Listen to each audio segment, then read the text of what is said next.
അവിടുന്ന് മണ്ണിറക്കണം എന്നെ മനസ്സിലേക്ക്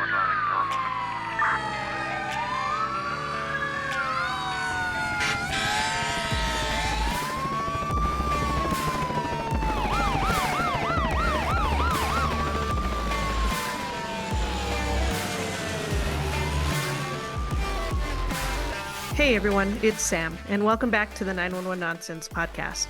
To stay in the loop, learn about upcoming guests, and join in the conversations with the Noon community, follow us on Facebook, Instagram, and Twitter. And hey, if you like what you hear in this episode, don't forget to like, subscribe, and share. Your support means the world to us.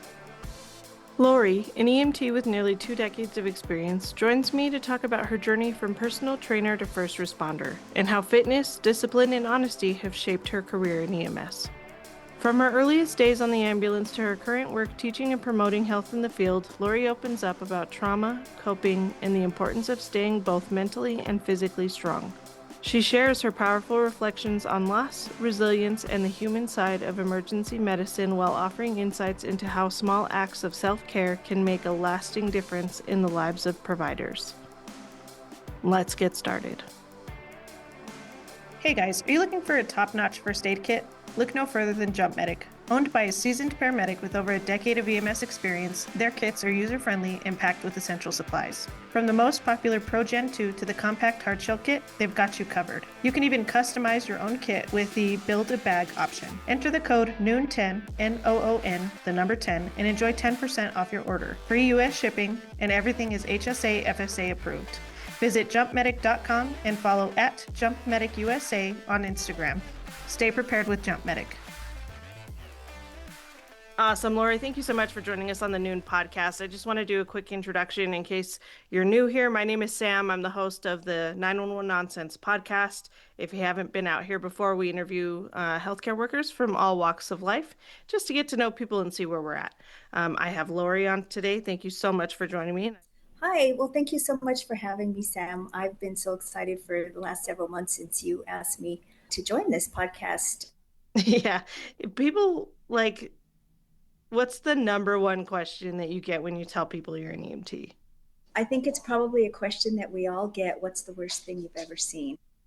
It's asking us to relive some horrible memories and emotions that come out, and it's nerve-wracking sometimes. I'd rather them say, hey, what's the funniest thing you've ever seen? I have to go back and think because there's so many throughout my career, especially I think the longer that you're in EMS, the more you see. Yes. So those are the questions. How do you normally respond when people ask you what's the worst thing that you've seen? Do you tell them the truth or do you lie about it? I'm one of those people that just doesn't sugarcoat anything. So I usually tell them if they're going to ask me, I'm going to tell them. And sometimes I think they're sorry that they asked me because things can be pretty graphic in EMS, right? I mean, some of the things that we see people can't even imagine. So if you verbally tell them, then they're like, oh, okay, wow. They're probably sorry that they asked. Sometimes, right? So when did you start in EMS and how did you start in EMS? Shortly after I was married and we divorced and I had to work full time. And during that time, I was a personal trainer, and that's what I was doing full time. And I used to have a client, a pretty regular client that kind of like became my dad. And one day I was training him, and he said, Laurie, when are you going to get your shit together and get a real job and a real life? And I was taken aback, like, well, what do you mean? This is, fitness is my career. This is my thing. And he says, well, you don't have insurance. You don't have retirement. You don't have anything. He's like, you can't keep fucking around like this in the gym. And he was very blunt. He was a very blunt individual. And, I thought about it, and he's like, you need to join the fire department. And I thought, oh, that's kind of weird. Okay. Didn't think anything of it. We went through our session and he trained with me. This man trained with me 5 days a week. He was my paycheck. I think he just liked the attention and just liked being at the gym and around people. And so I trained him every day. And the next day for our session, he had printed out all of the fire department requirements and everything you needed to know. And at that time, AFD, it used to be AFD, not AFR, they were requiring that you have your basic license. I think that's changed now, but he says, here, you need to sign up for this EMT basic class. And he says, I'm going to pay for it. And I'm like, oh, wow. Okay. So I signed up for the EMT class for the basic, and that's how I got started with my basic license. And do you think that having that like personal fitness background really gave you a good opportunity stepping into EMS? Oh, absolutely. It really did because it taught me discipline. It taught me to take care of myself because I've always had that motto that if I can't take care of myself, I can't take care of other people. Being a healthcare worker, you have to take care of other people. That's what we do. And I think my fitness background kind of helped me stay focused in making sure that I was physically fit, but also mentally. Anytime you're in fitness, you have to have that mental drive. You have to have that ability to think, okay, discipline, that's a mental thing. Okay. So I think that it really helped me. I used to have a boss when I first started my very first EMT job, and it's always stayed with me. And I think it helped me stay fit and focused. He used to tell me, he's like, now that you're in EMS, you're just going to get fat. He always used to tell me that I was never going to be healthy, that once you're in EMS, that you're not going to have time to eat healthy, that you're not going to have time to do food prep and exercise and all the things. And I proved him wrong. I mean, I've been fit my entire EMS career. It's been exhausting at times because of the hours that we keep, but I've always tried to instill that fitness in everything that I've done, everywhere I've worked. That's awesome. That what a good push, right? Because that could have gone one of two ways. Either you would have stayed physically fit like you were, or you would have gotten fat, like the majority of EMTs do. Unfortunately, that's just Yeah, where we are.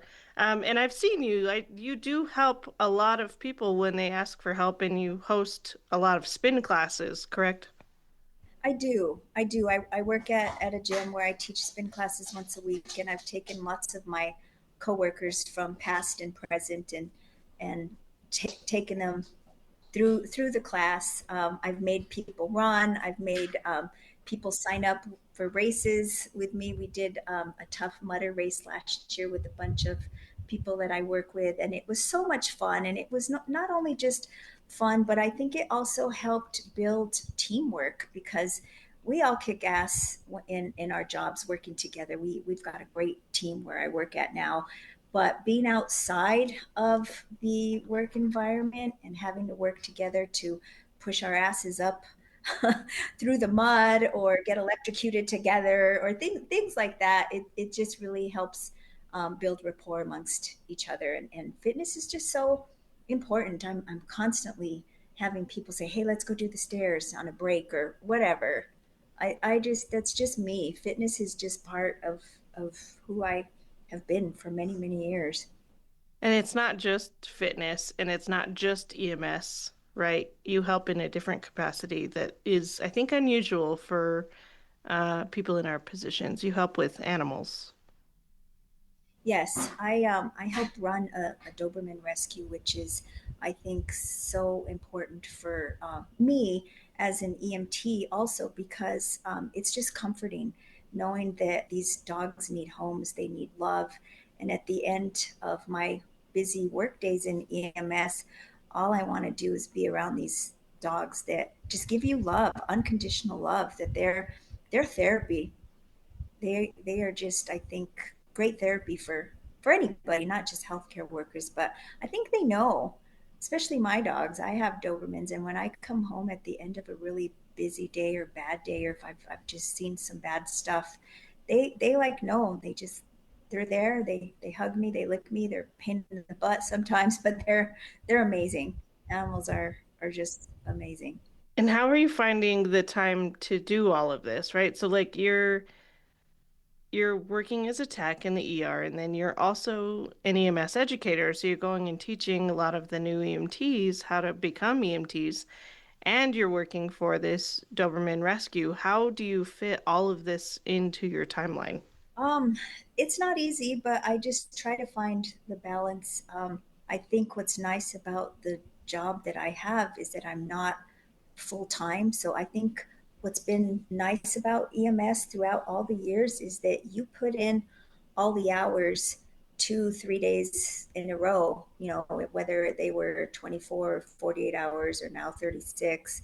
And then you have the rest of the days of the week to do whatever. So I just really try to find a nice balance so that I can go and teach EMT classes or do the volunteer work for the Dobermans. It's just trying to find the right balance. Sometimes it's a bit much, but I really have tried to do time management better to the best that I can, especially when I've been so exhausted. I'm like, okay, well, this week I'm not going to be able to do the dogs, or this week maybe I'm not going to be able to run as far. It just all depends. I think it's just trying to find the right balance. Yeah, and that's a lot for you. You do a lot. Can you tell me about a couple of the key moments maybe that you would have had in the very beginning of your career that kind of set the tone for the rest of your career? Like, um, for example, you mentioned maybe a really bad smell that kind of affected you. Yeah, at the beginning of my EMS career, I think, I really did not know what it was going to entail. You see it in the movies, the EMTs doing the lights and sirens, and it's all exciting, and you're helping people, and you see such false things on TV, like you're doing chest compressions, and all of a sudden the person wakes up and they're okay, and you see that, but you don't really know until you're actually an EMT what goes on and what's happening. And I think one of the things that I remember the most that I'll never forget is I was brand new, and I had a medic who, she was really cool, and she would let me do all the things because I wanted the experience. I just didn't want to do vitals and have her do all the things. And we had a call that unresponsive person, and we get to the call, and the family members there crying, and I'm like, we'll save him, it'll be okay, it'll be all right. And not knowing, you don't ever say that to a family member.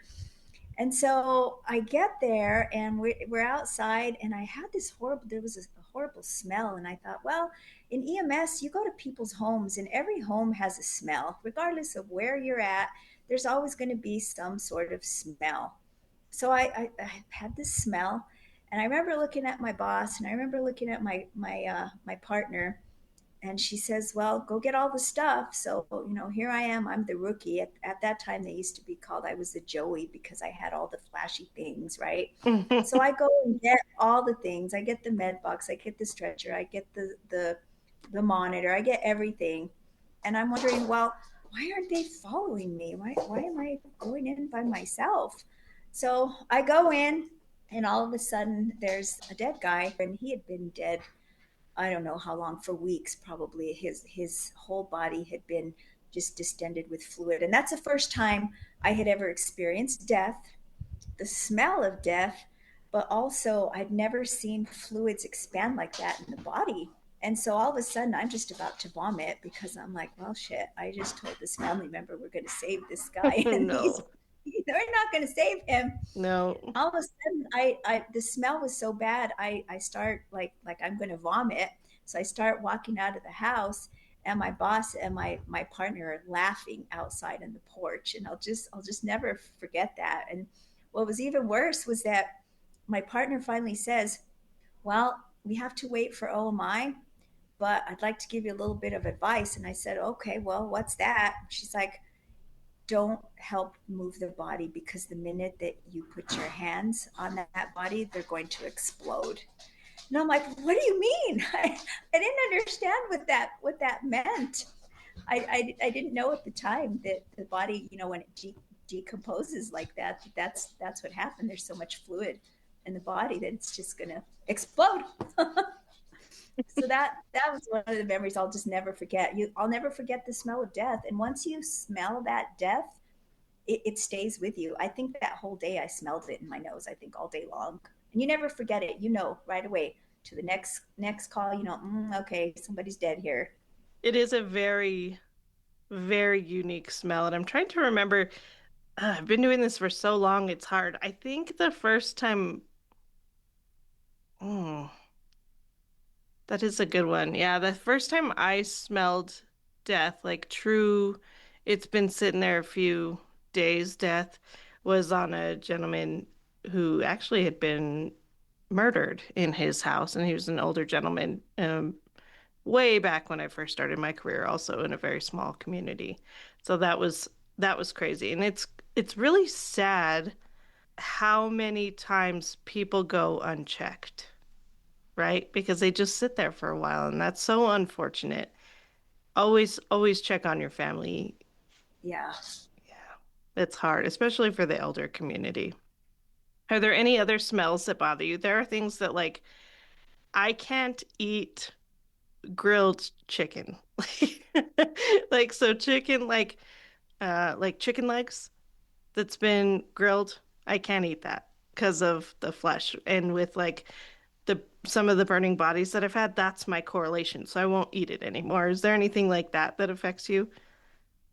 Um, Probably now we're working in a hospital setting for some reason, people don't take care of their feet.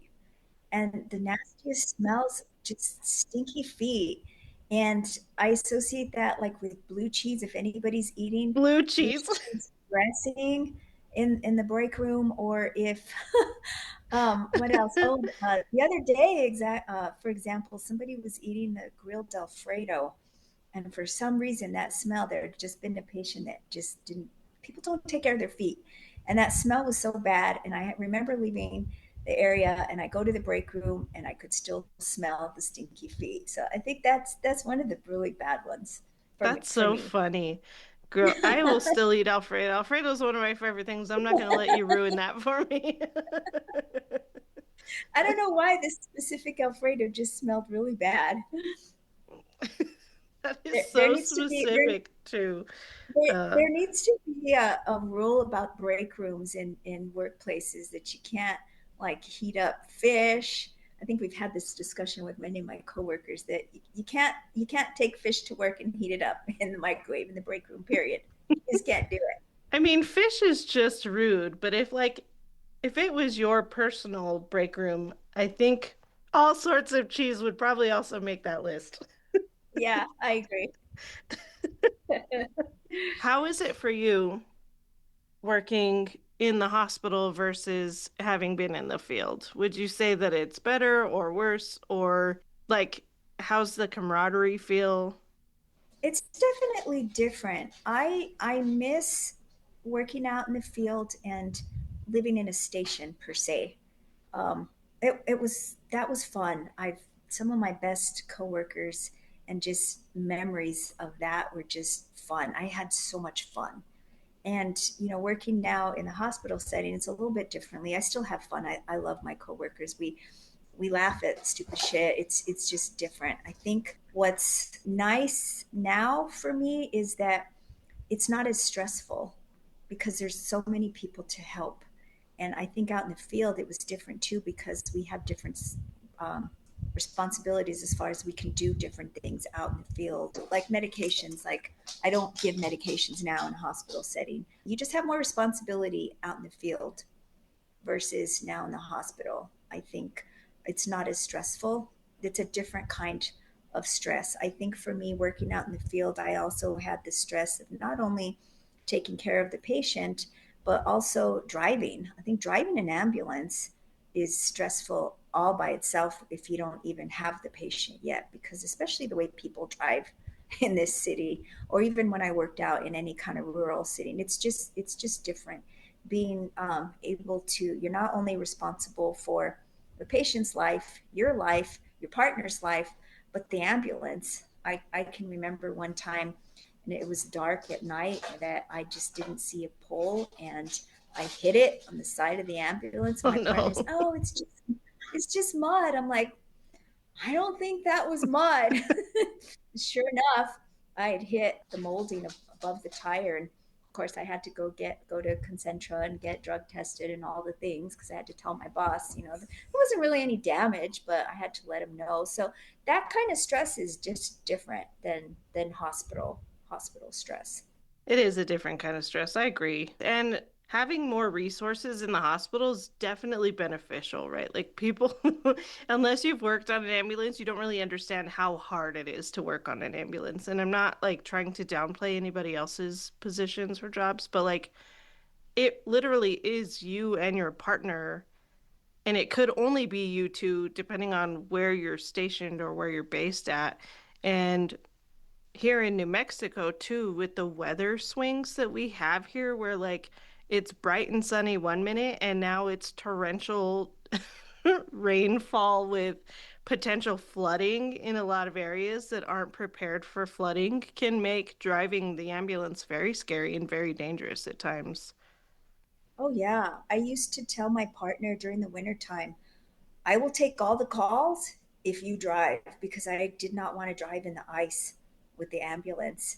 Because we used to take turns, and we used to have an ALS and ILS crew, and sometimes I would just mostly be on the ILS, depending on the days.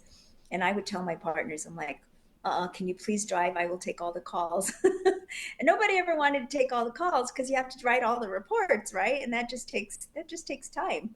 But Yes. driving the ambulance was not fun for me. That was always very very stressful. It can be hard. But I agree also, like some of your best partners are in that setting, right? The trauma bond is so strong in that setting because you have to really learn to depend on one another. Um, and then you get stories that you get to share with these people like that nobody else will understand, right? So do you feel comfortable sharing maybe one of your funnier stories that you had while you were working on the ambulance? There's just so many that, gosh, the small company that I worked for, we were responsible for picking up the deceased and taking them back to the area for their own burials and ceremonies.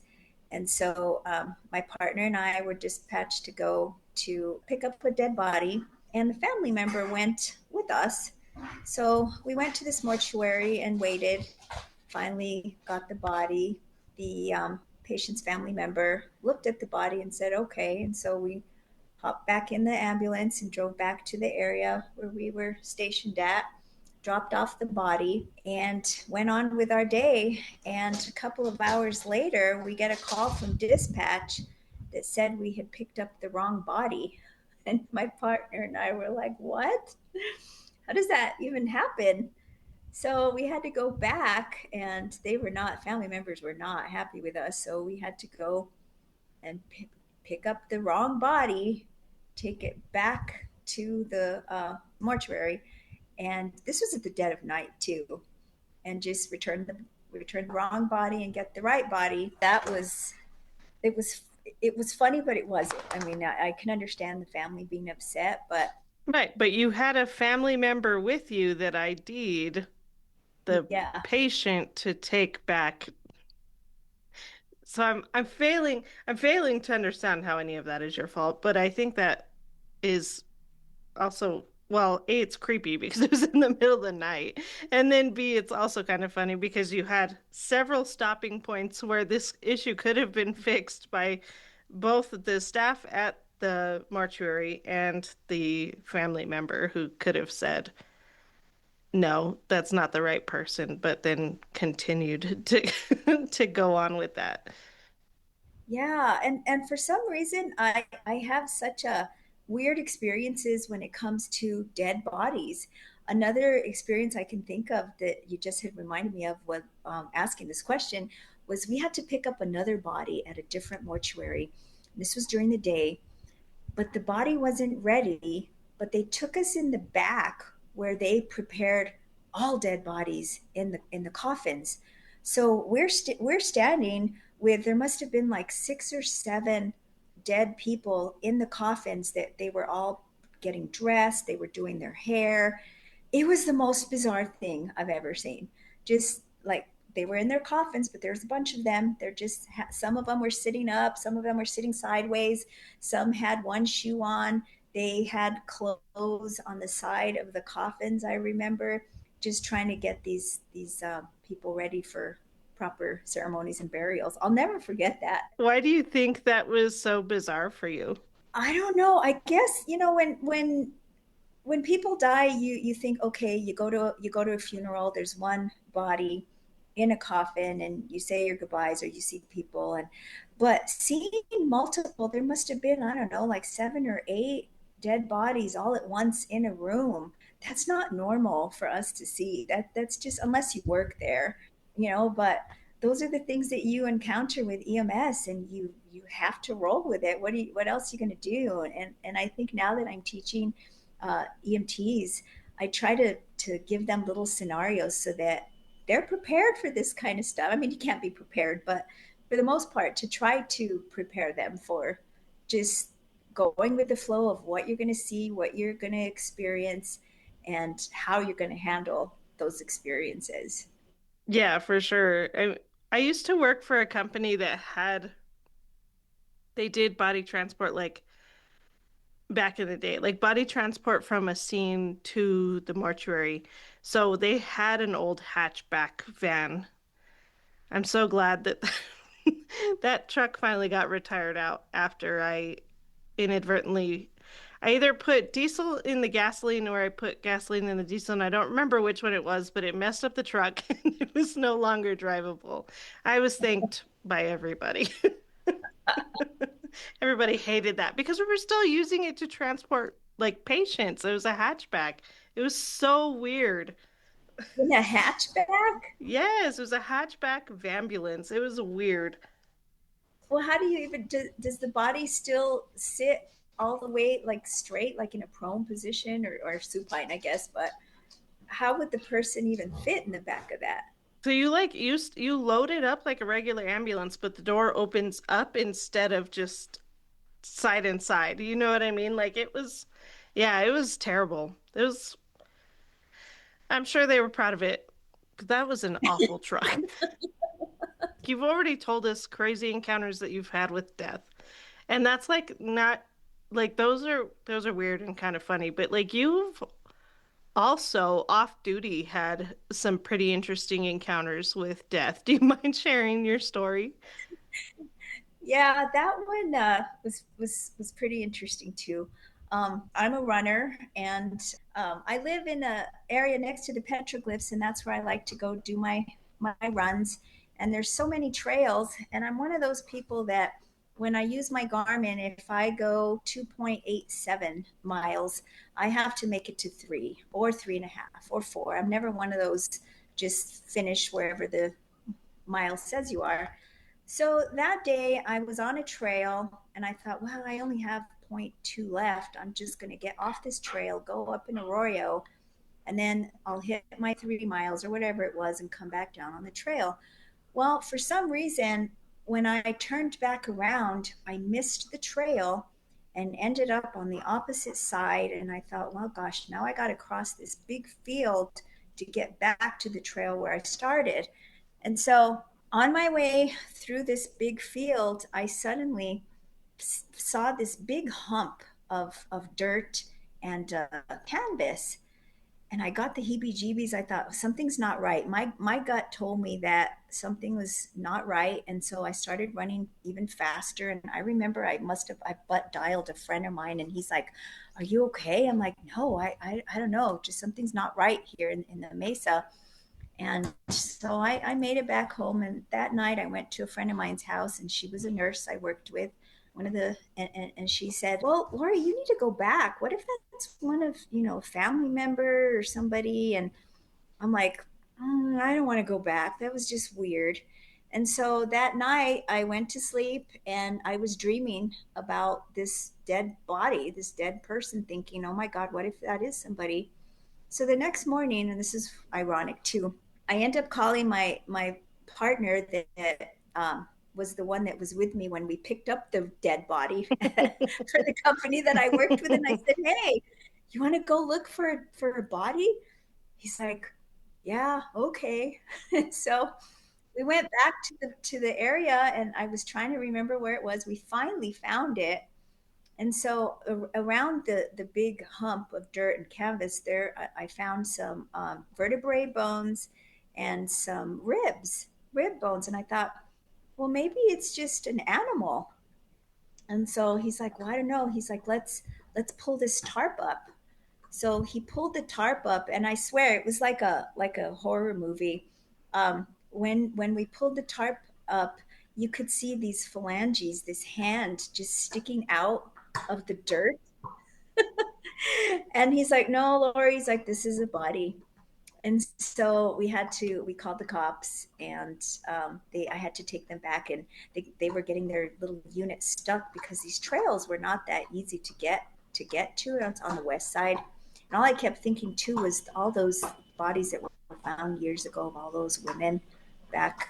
I don't know when That's that what I was was. about to ask you. Was that before all Yeah. of the bodies were found in the mesa or No, after? this was after. This was after.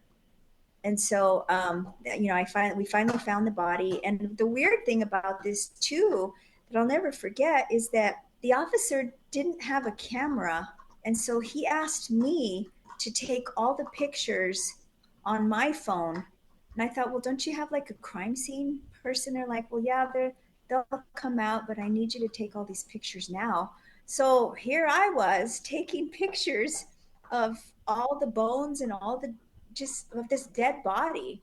It was pretty weird, I guess you could say. He didn't have his phone to take pictures with? Like, that's such a weird circumstance. Right? And so I had to send all the pictures um to whomever I to to the I guess the crime scene. And then later on that day and the next day I would drive by, and I could see the crime unit there taking pictures. And I followed up with them, and they said it was a transient, that it had person that was probably had just died in the elements. But yeah, that was another death experience. It's just pretty crazy. And so I still run out there. I probably shouldn't, but I still run out there, always thinking that I'm going to find another dead body. I find some very strange things out in the petroglyphs. I didn't have my dogs that day. I found that body because it was too hot, but I'm sure they probably would have sniffed it out for me too. They helped me find weird things out there. What other weird things? That's a weird area too. Like, that would creep me out probably bad enough not to go back there, I think, but that's just my opinion. Yeah, I don't know. I guess I like the area. I always make sure to tell the nurse friend that I told about the body. I always make sure to tell her, hey, I'm going to be in this area today running for an hour. If you don't hear back from me, I think that's a good, safe habit to have is letting people know where you're at, especially here. oh yeah, all the time. Do you feel comfortable sharing some of your worst experiences that you've had either on an ambulance or in the hospital? Yeah, I think there's a couple that always stay in your mind. I guess the one there's several, but the one out in the ambulance, I think, was a code for a child. Any time I think you're working with a child, it's hard. Whether you have them, I don't have children, but any time that you see anything happening to a child is hard. And this one was on Christmas Day. I don't remember exactly. It was a medical call, but the child had gone into cardiac arrest, and so we're doing all the things. And it's different running. Not that I ran the code, but it's different doing codes out in the field versus in the hospital because Very it's just different. partner. It's just that's all you got. But I'll never forget doing chest compressions and looking up, and the Christmas tree lights were blinking, and they happened to be blinking the same rate as I was doing chest compressions. And so I think that always stays with me. So whenever I see Christmas lights, I'm not a big fan of Christmas, but I think for lots of reasons, but I think that's one of them that always stays with me. Is just seeing specific blinking Christmas lights that always takes me back to running that or doing that working that code with the child. And the child didn't make it, and I just felt so horrible for the parents on Christmas was Christmas night, I believe. So that's one of them that is just kind of haunting, around the holidays.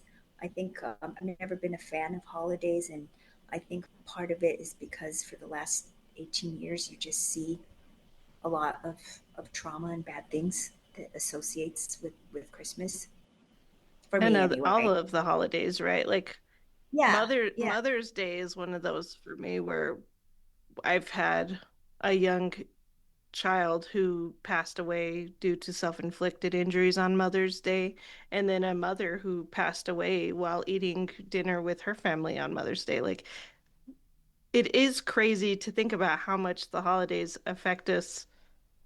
And I think in the last few years, I've definitely tried to make more of an attempt to spend all of the holidays with my family so I can separate that feeling, you know what I mean?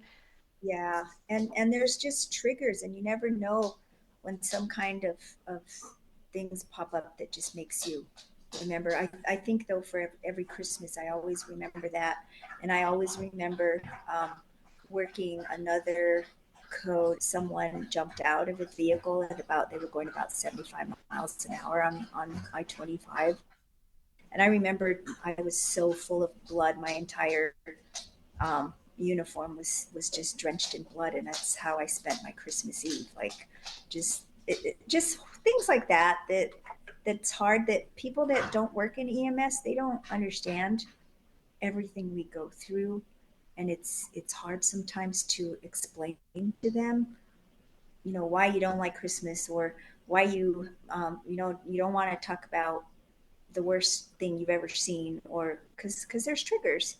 And I think that's what has helped me with my fitness, is that that's my outlet. Because if I didn't have the fitness, I think I'd be more of a basket case than what I am now in EMS. No, it's good that you have an outlet, and it's hard to get people to get into having an outlet, right? Because some people it's I think it's hard to see past that trauma that they have where they're like, okay, I really need to step out of this because what I'm doing right now is not conducive to my health right now. And I think it's hard as healthcare workers, as EMTs, to recognize that. There was a nurse I used to work with that used to tell me that you interviewed her, one of your first podcasts, I think, and she always used to tell me, she's like, Laurie, it's okay not to be okay, and I've never forgotten that. She told me that, but I have to find a way to be okay. Maybe at the moment it's okay to cry. It's okay to be human, because you have to be human. Hmm. Yeah, we're not robots. These are human Yeah, feelings, and we can't control when we're having them and when we're not having them, right? Like, right. you shouldn't shame somebody for being upset about something that they're seeing because you don't know what they're dealing with in that moment. I think that's part of like working in a trauma area, right? Like a level one trauma center. There's a lot of belief that you have to be this tough, badass person. And those are some of the most empathetic, sweetest people I've ever met in my whole life. Like, you just have to know how to get that off your chest when you need to get that off your chest. You shouldn't hold it in. Yeah. And I think that's hard sometimes. You nailed it, that we all try to be, as hard, core, and just strong, and seeing the worst things that we're ever going to see. But some days you just break down. I don't know how many times I have broken down in the hospital. I obviously try not to let the patients see it, but my coworkers all see it, and luckily we have a strong support um, group that they're like, "Hey, Laurie, go sit in that closet for a while, and if you need anything, let me know. I'm right here." Or, it's just it's hard when you see so much, because you have to like reset. Like when we reset a room after a cardiac arrest, and then we get a GSW, and then we get something else. It's like we have to reset ourselves, kind of like we reset our rooms. And sometimes there's no time to reset ourselves. And I can come home at the end of my day like totally exhausted, and it's a mental exhaustion because of everything that you experienced throughout the day, but you really didn't have time to process it because you were so damn busy. So you process it when you get home. And sometimes I just sit here and cry, or I hug my dogs, or I call somebody. And most of the time, I have to call people that I work with because they know you can't. My friends that aren't in the medical field, they try to be supportive and they try to understand, but they really can't because they don't know what we go through. They don't see it like coworkers do. Yeah. So we talk a lot about trauma bonding with our coworkers, right? And the people that are in the department with us. But have you ever trauma bonded with a patient? Yeah. um I have a specific story. Most recently, the guy that died has burned so severely that I'd never seen that before, and that was so traumatic for me that I had a really hard time visibly seeing that. But I saw his friend that had survived sitting in another area, and so I just felt compelled to go help him, to do whatever I could to make sure he was comfortable, or just to provide care, I guess. And it turns out that this person needed my help with contacts for his work that I actually had experience with, or I have contacts with. And so we wrote an email to help get him his information to his boss and all the things. And it turns out later on that he contacted me back saying, thanking me for helping him and just being there at a really rough time in his life. And I continued to help him with his burns and his wounds, and we've become friends. And what was really cool about all of this is that I know I was helping him with his wound care and helping him at the time when he was in my care, but he helped me go through this trauma because I'd never seen anybody burned that bad. And it's so weird. Like when I told him, I said, "Thank you for helping me with this trauma," and he didn't get it. He's like, "Well, what do you mean?" And I said, "Well, by helping you, you helped me heal." I don't know how to explain that. It's just been a touching moment. We've remained friends. I know you're not supposed to get, you know, close with patients, but you can't help it when you have these connections with patients. You're human. You can't help but have that connection. I guess is what I'm trying to say. Yeah. And who made that rule anyways? Yeah. No, it's crazy, right? Because working in a level one trauma center, we have seen a lot, like open chests, right? So like people who are so severely injured that they have to crack somebody's chest open, or like so many broken bones and broken in weird ways and in like shattering, life-changing ways. Why do you think that the burn was what affected you so badly? I don't know. I guess because when I was trying to help the 95% burnt guy, he looked at me and he said, "Just let me die." And he looked straight at me, and that's what he said. And it was awful. It was just, I don't know why that hit me so hard, because I've seen hundreds of people that are sick and they're in pain, but this one looked straight at me and said, just let me die. And that was awful. And he eventually he did pass. But I'm trying to start an IV, and I'm trying to put, I didn't want to put a tourniquet on this burned arm that was just so severely burned that the flesh is just falling off his arm. So I don't know specifically. I can't explain why that one just hit me so hard. I guess because I'd never seen somebody burned that badly and was still awake, was still talking. Yeah, that's hard. And I think part of it is because we know that that's so devastating, right? When we say life-changing, like this literally affects them for the rest of their life. This is something that's not going to go away easily. if they survive this incident, whatever it may be, it's going to be several months, if not years, of healing to hopefully get back to just a functional level. Yeah. And I think also it's that smell, that burnt flesh smell is always going to stay with me too. And I think that's going to trigger in any time. And we've had some burns since that page came in that I still always, just flashbacks. It's no wonder we all have some sort of PTSD working in health, in healthcare, especially EMS. It's just inevitable. Or we can't handle the smell of feet. Or feet, man, feet and burned flesh and just decomposition, just body decomp. Yeah, decomp's pretty bad. The flesh one though, that's why I can't eat barbecue chicken. It messes with me so bad. That one messes with me so. And you know what? It wasn't that bad until I started flying.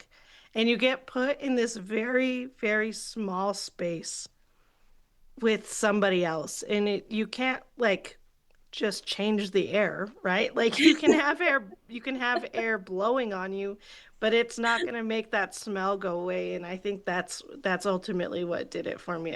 I can't do it. Can't do it.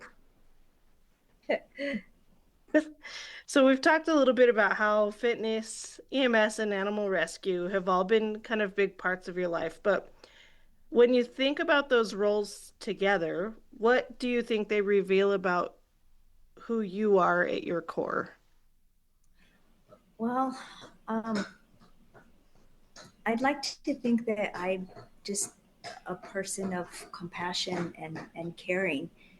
I I love helping people. I never thought that I would because many years before EMS, I was in the computer science program because I didn't want to work and be around people. But then I realized I guess that really wasn't me. But I think um, putting the fitness component together is so important because if I can preach fitness and try to get people to stay fit and be fit and eat healthy and do all the right things, they're taking care of their bodies, which means they're not going to be calling EMS because they're healthy. I think a lot of our problems nowadays result from people just not caring about themselves. I mean, some things you can't help, any kind of trauma that we see or any kind of like type 1 diabetes is just hereditary, or you can't help some of those things. But a lot of the problems that we do see you can fix.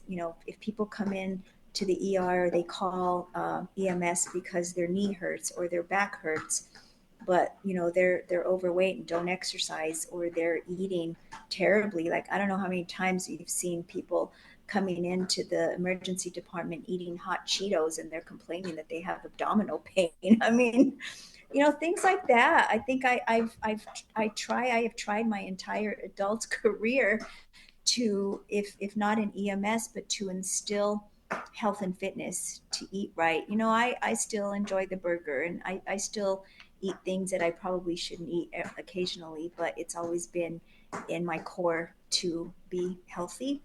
And I think that has helped carry me through EMS because I've seen unhealthy, and I don't want to be unhealthy. I don't want to be the person that EMS runs on and they're not able to walk because they are overweight or because they didn't exercise, and so now they've got arthritis or for whatever ailment. I just, to my core, want to instill health and fitness, and I think incorporating rescue, dog rescue, helps with that. That helps with the mental. That helps with the mental part of it all. One of the things I heard the other day too, and it kind of pushed a button for me, was like, it's hard to be skinny and fit, right? But it's hard to be fat. And you have to choose the hard that you want to live. Yeah, I saw a meme about that exactly that the other Yeah. day.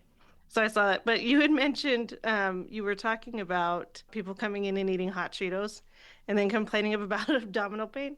One of my favorite times of the years to work in the hospital is during the fair, right? Because Oh, they yeah. always have this competition of like you win $50 if you can eat like you can win $50 whoever can hold the hottest chili in their stomach the longest amount of time. Oh God. And it's something stupid. It's like $50 or something like really like not worth this amount of pain that you're about to put your body through. And we get like so we get so many people that come into the ER complaining about how bad it burned going down and how bad it's hurting their stomach. They're like rolling on the floor. There's nothing we can do for you until you pass that. Like literally nothing we can do to fix this issue. So please don't get into these competitions of eating hot food if you can't handle the hot food.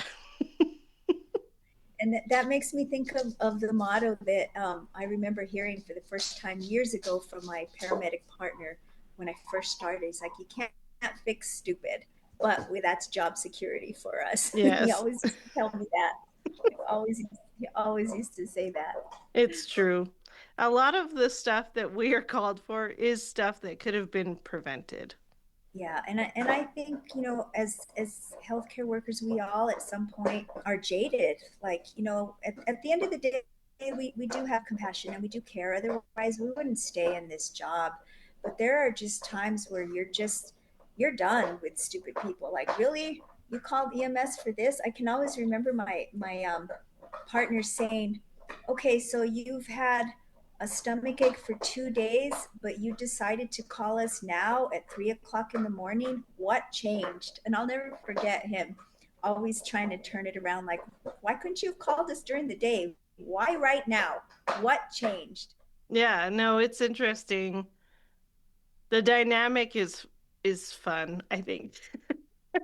Learning people is fun. I do thoroughly enjoy this job and I enjoy doing what we do and I do enjoy looking back also on some of the decisions that were made by patients that we had. It just you can't make it up. You know what I mean? Like getting the page that says that somebody was run over by a cow. Like you see some of the funniest things in this job. Oh yeah, for sure. And I wished that back when I first started that I would have kept a journal of every funny thing and just written it down to just look back on, because I'm sure there's some things that I've forgotten since then. Hmm. But I wish I could have done that, and I need to do that now. I was gonna say it's Pretty never much. too late to journal. Yeah, Never too yeah, late. A lot of my friends do that, and they also say that that's a good outlet as well as journaling because you're able to express those feelings in a place and in a way that you might not have gotten to do during the day. right. Yeah, that's probably a good idea. At the end of the day, though, I don't want to do anything. At the end of my work day, I don't want to do anything but shower. Yeah, no, I don't blame you. It's exhausting. It's Yeah. exhausting. All right, Miss Laurie. Well, I want to give you the opportunity to talk about anything that you feel that we didn't talk about or do any shout outs that you'd like to get out. I think what's really important in the message that I would like to give now, just being educator in EMS, is that any chance that I get, I try to remind students that about self-care. I think nowadays in EMS, there's a lot of suicide, and I don't think that we are getting the right resources to help with all of the mental anguish that comes with the job. And so, any chance that I get, I try to tell not just anyone in EMS, but and anybody, but specifically for my students, to do all the self care things, to not let things fester, and because they are baby EMTs, not to have that mentality. Well, I'm tough, I can handle it, because all those things are just going to be bottled up or could be. And I think it's important that they continue to do all the self care things and be fit and be healthy so that you can continue to help other people. I think it's important that aside from all of the things that they're learning, that they do the self-care things, because those aren't taught. Those are things that are not taught in EMS, which I think is a disservice to them. I think they should have a section in curriculums that say, okay, so now today we're going to talk about the EMT, and they talk about proper lifting. Why not take it up a couple notches and say, okay, proper nutrition and proper mental health, things like that, just so that they can continue to do our job for many years and not get burnt out or sick. Right. And I do think they have a little blurb about that in the book, but really what comes down to it is having a good instructor to help you realize that that is important and not just something that needs to be read and then passed on a test. You know what I mean? Yeah, for sure. Well, Laurie, where can we find you? Yeah, I'm on Facebook and also Instagram. I spend way too much time on those social medias sometimes, but I really try in my social media to be positive and post pictures of dogs or self-care or exercises or things like that. Okay. And are you okay if I tag your usernames for both? Yeah, absolutely. Awesome. All right, Lori, it's been a phenomenal conversation. I've had such a good time today. I've loved watching your dogs in the background and Well, seeing their silly faces. thank you for this opportunity. It's always fun talking with you and just sharing stories about EMS because there's so many, and it's nice. Yeah, no problem, Lori. And I hope you have a fantastic rest of your day. You too, Sam. Thanks. Thanks for tuning in. If you're enjoying the show and want to show your support, be sure to check out the Noon merch store on Bonfire. Find the link in the description below. Also, if you have any guest suggestions or if you're interested in being a guest on Noon yourself, visit the website at www.samspursuit.com to get in touch.